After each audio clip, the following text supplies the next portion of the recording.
Salut à tous, c'est Christophe de CM Football. Je suis très heureux de vous retrouver pour une nouvelle vidéo sur l'actualité du football. Et aujourd'hui, on va se parler de la révolution qui a lieu à l'Olympique de Marseille avec Frank McCourt qui a nommé vendredi dernier Pablo Longoria nouveau président de l'OM. Il a également validé l'arrivée de Jorge Sampaoli en tant qu'entraîneur et il a laissé cette petite phrase en dernière ligne du communiqué qui indiquait que Jacques-Henri Hérault intégrait le conseil de surveillance de l'Olympique de Marseille. Alors, dans cette fracture avec les supporters qui a lieu depuis de nombreuses semaines, dans une actualité énormément chargée, on va voir ce qu'il faut attendre de cette révolution et on commence tout de suite par cette dernière phrase et donc Jacques-Henri Hérault qui intègre le conseil de surveillance. Alors, c'est quoi le conseil de surveillance ? C'est un organe en fait qui observe et qui valide la stratégie des décisions prises par la présidence de l'Olympique de Marseille. Donc, en d'autres termes, Jacques-Henri Hérault va pouvoir valider les décisions prises par Pablo Longoria. Maintenant, si on regarde ce qu'il s'est passé depuis l'arrivée de Frank McCourt en 2016 à l'Olympique de Marseille, on a eu plusieurs présidents du conseil de surveillance. D'abord Didier Poulmer, ensuite Olivier de Vilmorin, on a eu également Barry Cohen ou encore Drew McCourt. Des personnes qui n'ont pas eu d'influence dans les décisions prises par Jacques-Henri Hérault ces dernières années. Maintenant, il faut rester prudent.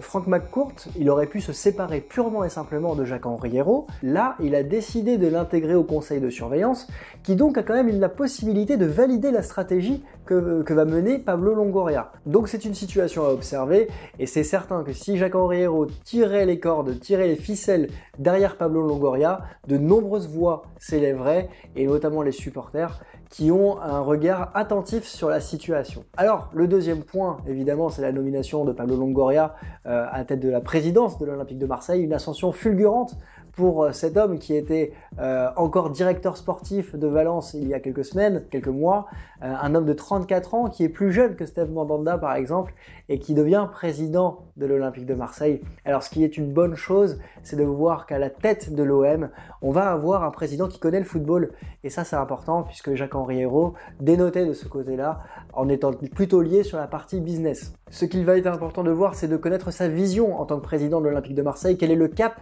qu'il va donner au niveau sportif à ce club.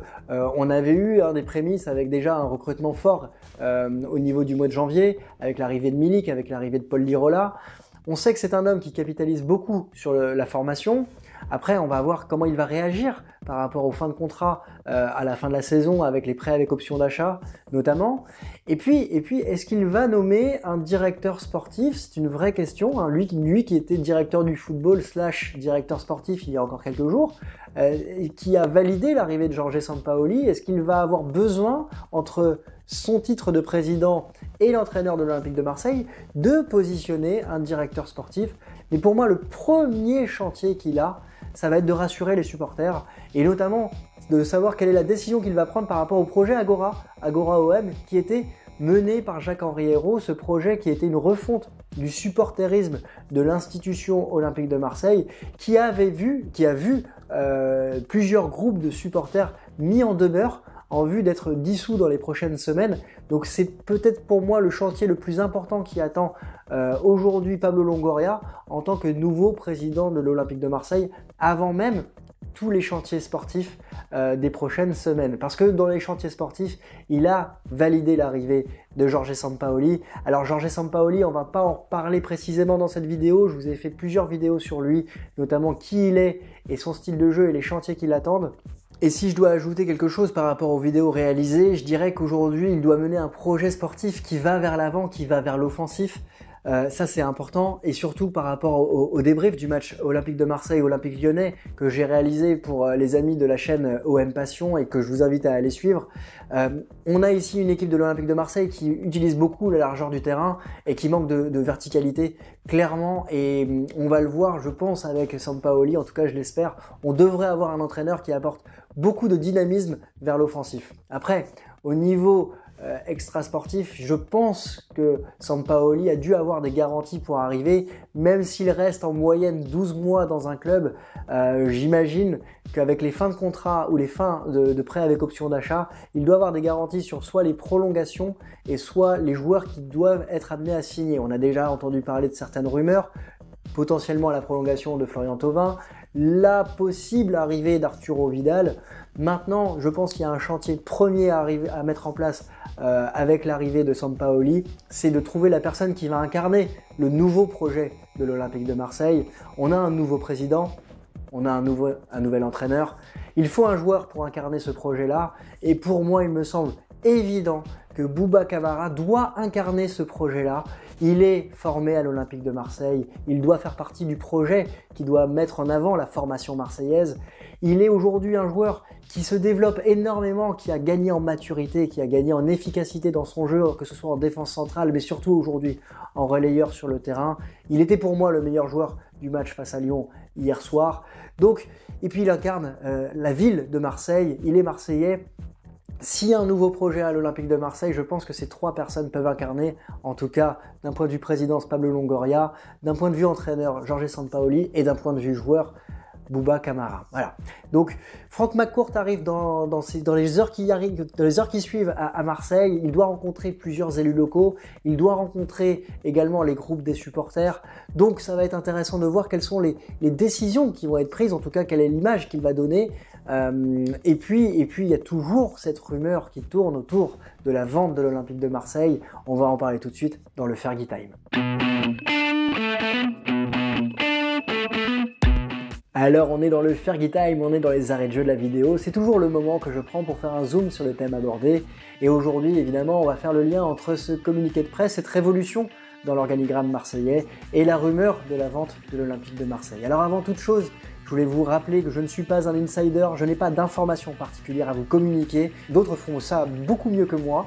Et je voulais juste vous donner un fait précis. Vendredi à 20h, on n'avait jamais entendu parler de Pablo Longoria en tant que président de l'Olympique de Marseille. Personne n'avait cette rumeur. Et seul le communiqué de presse de Franck McCourt à 20h40 a annoncé cette réorganisation. Alors, je vais m'appuyer sur des faits. Et les faits, c'est aujourd'hui Franck McCourt qui reprend la main, qui a clamé son amour pour l'Olympique de Marseille dans une page de publicité achetée dans la Provence samedi dernier. Il a annoncé son réengagement et sa volonté de ne pas vendre le club de l'Olympique de Marseille. Et le deuxième fait, qui est un exemple de cette prise de position, il a nommé donc Pablo Longoria président et Jorge Sampaoli entraîneur. Donc ici, clairement, on peut voir un coup de froid pour la vente de l'Olympique de Marseille puisqu'il prend des décisions qui vont à l'encontre des rumeurs. Maintenant, si on fait une analyse avec un peu plus de recul, eh ben on se dit que Franck McCourt, il est en train de passer un beau coup de peinture sur tout ce qui était moche à Marseille et il est en train de mettre en valeur son club, son actionnariat aussi. Et donc il est en train de mettre en place une nouvelle équipe, il est en train de mettre en place un nouvel entraîneur et ça c'est pour habiller la mariée en vue demain potentiellement de lui donner plus de valeur dans l'objectif d'une revente potentielle. Alors dans tout ça, il faut ajouter aussi qu'il y a des discussions, hein. La vente du stade Vélodrome est un point important, c'est la mairie de Marseille qui l'a annoncé.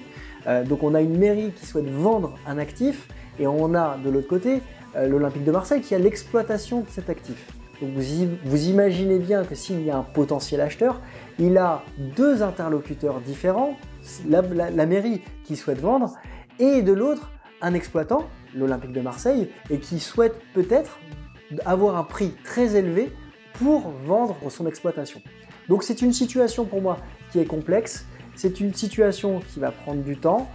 J'ai du mal à imaginer Franck McCourt avoir pris la décision de nommer Pablo Longoria président et Jorge Sampaoli entraîneur pour faire un changement radical l'été prochain. Ça me paraît un peu improbable. Maintenant, j'ai un doute quand je vois que Jacques-Henri Hérault est toujours présent dans le cercle proche de Franck McCourt au sein du conseil de surveillance. C'est une situation particulière. Pour moi, il n'y a pas réellement d'avancée, si ce n'est que Franck McCourt met en avant la valeur de l'actif Olympique de Marseille en mettant en place de nouvelles personnes. Ce qu'on attend surtout, ce sont des résultats sur le terrain. On va faire place aux sportifs. Mercredi, un match face à Lille, la Coupe de France dimanche, Jorge Sampaoli qui arrive, Jorge Sampaoli qui doit apporter de la passion aux supporters, Jorge Sampaoli qui doit apporter du jeu et des buts. C'est ce qu'on verra très vite, je l'espère, pour les supporters de l'Olympique de Marseille. Voilà, de mon côté, j'ai une question à vous poser. Qu'est-ce que vous pensez de cette situation à l'Olympique de Marseille? Est-ce que vous pensez que Pablo Longoria et Jorge Sampaoli sont les bonnes personnes pour mener l'Olympique de Marseille vers le plus haut du classement?